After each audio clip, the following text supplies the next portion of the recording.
இன்ப நாள் இது, இனிய நாள் இது. அரங்கம் நிகர் ஆற்றலார்களே, கலைச்சிற்பிகளே, திரைச்சிற்பிகளே, இணையதள நண்பர்களே, தொலைக்காட்சி தோழர்களே, ஊடக சகோதரர்களே, உங்கள் அனைவருக்கும் என் பணிவான பிற்பகல் வணக்கத்தின் மகிழ்வோடு தெரிவித்துக் கொள்கின்றேன். சொல்லனா இன்பம் சூழ்ந்த சூழ்நிலையில் நான் நின்று கொண்டிருக்கிறேன். தம்பி வெற்றிமானுடைய வார்பட்டறையில் பயிற்சி பெற்ற இருவரும் தலைவர்கள், ஒன்று தமிழ், இன்னொன்று சுரேஷ். இருவரும் இணைந்த இந்த ஒரு சூழல் சர்க்கரை பந்தலில் தேன்மாறி பொழுது போல் இரட்டிப்பு மகிழ்ச்சி. இந்த படம் மாபெரும் வெற்றியடையும். கண்டேன், கலிப்பெருவை கொண்டேன். என்னை சிறைப்பிடித்தது, இதய சிறைப்பிடித்தது. முதல் படம் என்று சொல்ல முடியாத அளவுக்கு அக்ஷயனுடைய பாத்திரமும் அது மெருகேற்றிய விதமும் என்னை சிறைப்பிடித்தது தான். கடுமையான ஒரு பயிற்சியாளராக, ஒரு காவல்துறை அதிகாரியாக பணியாற்றிய தம்பி விக்ரம் பிரபுவை பற்றி சொல்லவே வேண்டியதில்லை. எங்கள் குடும்பத்து பிள்ளை. அவர்கிட்ட நான் இதுவரையிலும் பேசலை, ஆனால் அவங்க அப்பா கிட்ட பேசுகிறார். பிச்சிட்டான் பையன், பிரமாதமாக பண்ணியிருக்கிறான்னு ஒரு 10 நிமிஷம் அவர்கிட்ட பேசியிருப்பேன். ஆக காலத்தின் அருமைகளில் நான் சுருக்கமாக முடிச்சுக்கிறேன். லலித்துக்கு இது ஒரு மகுடம், உண்மையிலேயே ஒரு மகுடம். நான் இந்த படத்துக்கு சிறை படம் பார்த்த பிறகு நான் இதுக்காக நான் பிஆர்ஓ வேலை பண்ணின்னு இருக்கிறேன். எல்லார்கிட்டையும் சொல்லின்னு இருக்கிறேன். மிக சிறப்பான ஒரு படமாக அமைஞ்சிருக்குது. ஒரு திரையுலகுக்கு மிகப்பெரிய வரவேற்பினை பெறும். ஊடக சகோதரர்களுக்கு ஒன்று சொல்வேன், இந்த படத்தை புட்டிலிட்ட விளக்காக ஏற்றி வையுங்கள், கோபுர கலசமாக ஒளிவீச செய்யுங்கள், அகவியில் அகற்றி அறிவொளி வீசலை செய்ய கலங்கரை விளக்கமாய் நீங்கள் உங்களுடைய பணியை செய்யுங்கள் என்று சொல்லி வாய்ப்புக்கு நன்றி தெரிவித்து விரைப்புகிறேன். நன்றி, வணக்கம். நன்றி நன்றி ஐயா.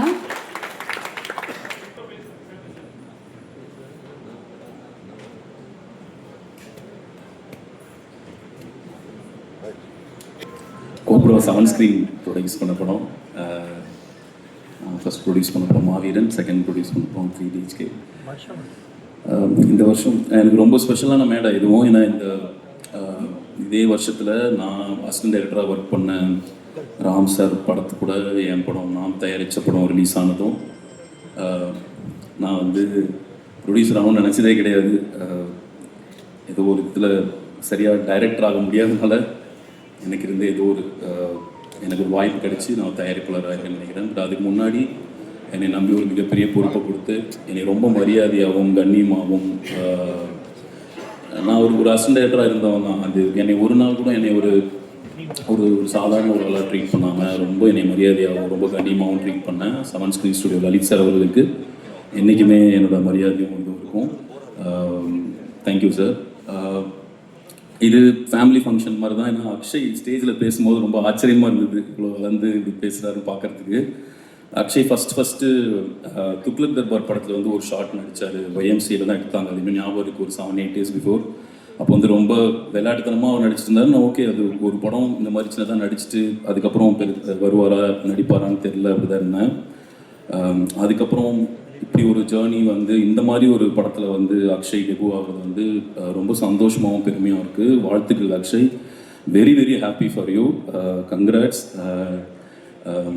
நான் இவ்வளோ இவங்களாம் இருக்கும்போது என்னை பேச கூப்பிடுவார்னு எதிர்பார்க்கல. நான் ஃபஸ்ட்டு ஒரு ஃபங்க்ஷனுக்கு ஏதாவது போனாவே பேச மட்டும் கூப்பிட்றாதீங்க அப்படின்னு சொல்லி எஸ்கேப் ஆயிடுவேன்.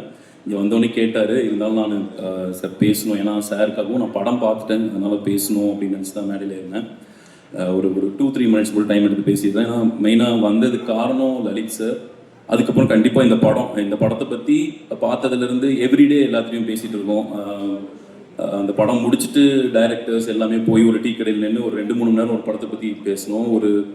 இப்போ இருக்கிற காலகட்டத்தில் ஒரு படத்தை பற்றி இவ்வளோ நாள் பேச முடியுதுன்றதே ஒரு பெரிய விஷயமா இருக்குது.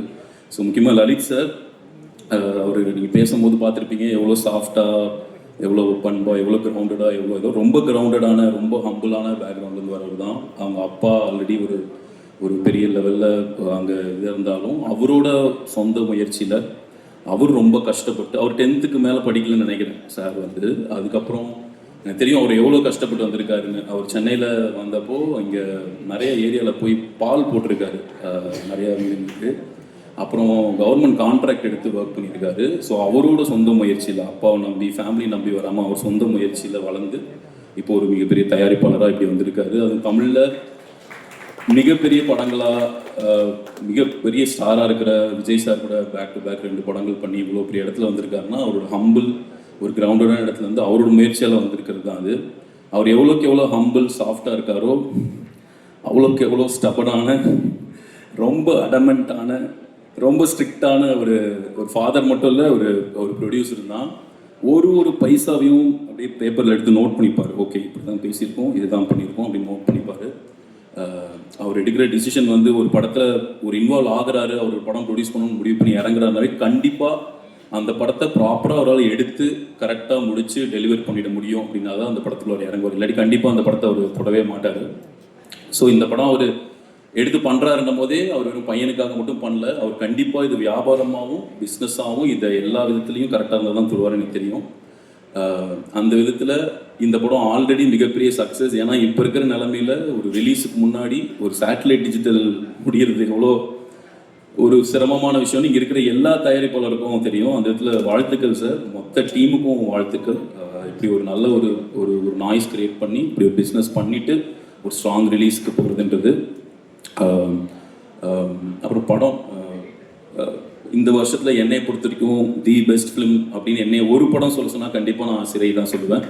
அது வந்து லலித் சார் படம் அக்ஷய் நடிச்சிருக்காருன்றதுக்காக கண்டிப்பாக கிடையாது. இந்த வருஷத்தோட 100% கான்ஃபிடண்ட்டாக சொல்லலாம் தி பெஸ்ட் டெபு வந்து சுரேஷ் ராஜ்குமாரி அவர்கள் தான். என்னை பொறுத்த வரைக்கும் நான் சொல்கிறேன், நம்ம படம் பார்த்துட்டு அதை வச்சு ஒரு ஆடியன்ஸாக இருந்து நான் சொல்கிறேன், சினிமாவில் இருக்கிறவங்களாம் சொல்ல. ஏன்னா ஒரு ஆடியன்ஸாக போய் பார்க்குறவங்களுக்கு வந்து ஒரு 3-4 விதமாக போய் பார்க்கணுன்னு இருப்பாங்க. எனக்கு வந்து இந்த படத்தில் எவ்வளோ என்டர்டெய்னிங்காக இருக்குது, இதெல்லாம் வேணாம், எனக்கு என்ன இந்த படத்துலேருந்து கருத்து சொல்ல போகிறாங்க, இந்த படத்துலேருந்து எனக்கு டேக்அவே என்ன, இந்த படம் என்ன அரசியல் பேசுது அப்படின்றதுக்காக ஒரு செக்டர் பார்க்குறாங்கன்னா, இது 100% ஒரு சரியான அரசியல் பேசுகிற ஒரு உங்களை பொலிட்டிக்கலாக இன்னும் ஒரு அடுத்த கட்டத்துக்கு நகர்த்துகிற ஒரு முக்கியமான டாபிக் எடுத்து ரொம்ப போல்டாக ஸ்ட்ராங்காக பேசுகிற ஒரு படமாக இருக்கும். ஸோ உங்களுக்கு நிச்சயமாக இந்த படம் ரொம்ப பிடிக்கும். சில பேர் வந்து ஒரு மெஜாரிட்டி ஆஃப் ஆடியன்ஸ் வந்து எனக்கு என்ன கருத்து சொல்கிறாங்க அதெல்லாம் முக்கியமாக இல்லைப்பா, தேட்டரில் போனால் கிரிப்பிங்காக இருக்குமா, டைம் எனக்கு வந்து பயங்கர என்டர்டெய்னிங்காக இருக்குமா அப்படின்னா, அந்த விதத்துலையும் இந்த படம் வந்து உங்களை கண்டிப்பாக திருப்திப்படுத்தும். ஏன்னா அவ்வளோ ஒரு செகண்ட் கூட உங்களை வந்து எந்த இடத்துலையும் டீவியேட் பண்ண விடாமல், டிஸ்ட்ராக்ட் பண்ண விடாமல் அந்த ஃபுல் ரன் டைமும் கிரிப்பிங்காக ஒரு என்டர்டெய்னிங்காக வச்சுருந்தது இந்த படம். அந்த விதத்துலையும் அவங்களையும் சாட்டிஸ்ஃபை பண்ணும். அப்புறம் இன்னொரு சில ஆடியன்ஸ் இருப்பாங்க, அவங்களுக்கு வந்து எனக்கு என்ன படம்லாம் வேணாம், என்ன டியூரேஷன், இப்போ அந்த சென்சார்லேயே வந்துடுது டியூரேஷன் இவ்வளோனா அதுக்காக மட்டுமே நம்ம படம் பார்க்கணும்னா ரொம்ப கிறிஸ்பியான ரொம்ப ஒரு ஷார்ட் ரன் டைமில் இவ்வளோ எல்லா அம்சத்தோடும் சேர்ந்து கொடுக்குற ஒரு படமாகவும் சிறையாக இருக்கும். ஸோ எல்லா விதத்துலேயும் ஒரு படம் கரெக்டாக அமைகிறதுன்றது ரொம்ப ரேர். ஸோ அந்த விதத்தில் இது 3 விஷயத்துலையுமே பர்ஃபெக்டாக சிறையை வந்து அமைஞ்சிருக்கு. பர்டிகுலராக சுரேஷ் பிரதர் அவங்க பற்றி சொல்லணும். எனக்கு அவர் பரிச்சயமே கிடையாது, படம் பார்த்துட்டு அப்புறம் தான் நான் அவர் பேசுகிறேன். இந்த படம் பார்க்குற யாருமே இது வந்து ஒரு ஃபர்ஸ்ட் ஃபிலிம் டைரக்டர் படம்னு சொல்ல முடியாது. ஏன்னா அந்தளவுக்கு ஒரு strong control over the craft, extraordinary casting.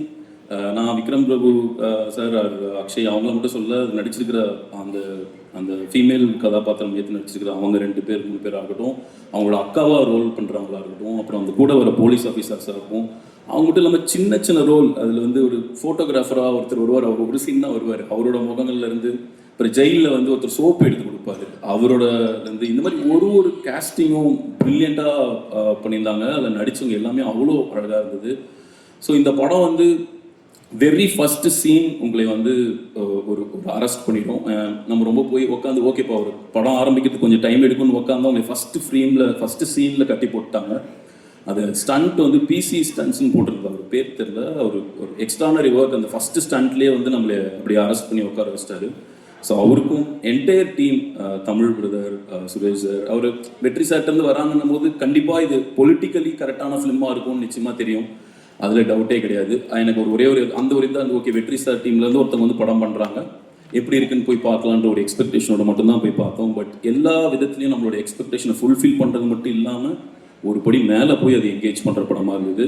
ஏன் நான் பொலிட்டிக்கல் கரெக்ட் ஃபிலிம் அப்படிலாம் சொல்கிறேன்னா, ஒரு 75 இயர்ஸ் இவ்வளோ வருஷமாக தமிழ் சினிமா இருந்துட்டு இருக்கு அப்படின்னா, இதில் எவ்வளோ படத்தில் வந்து ப்ரொட்டாகனிஸ்டோ இல்லை கதையோட மையப்பாத்திரமாக இருக்கிறவங்க வந்து ஒரு இஸ்லாமிய பேரோட கடைசியாக எந்த படம் பார்த்தோன்னே எனக்கு மெயின் ஸ்ட்ரீம் ஃபிலிமில் மாநாடு தான் ஞாபகம் இருக்குது.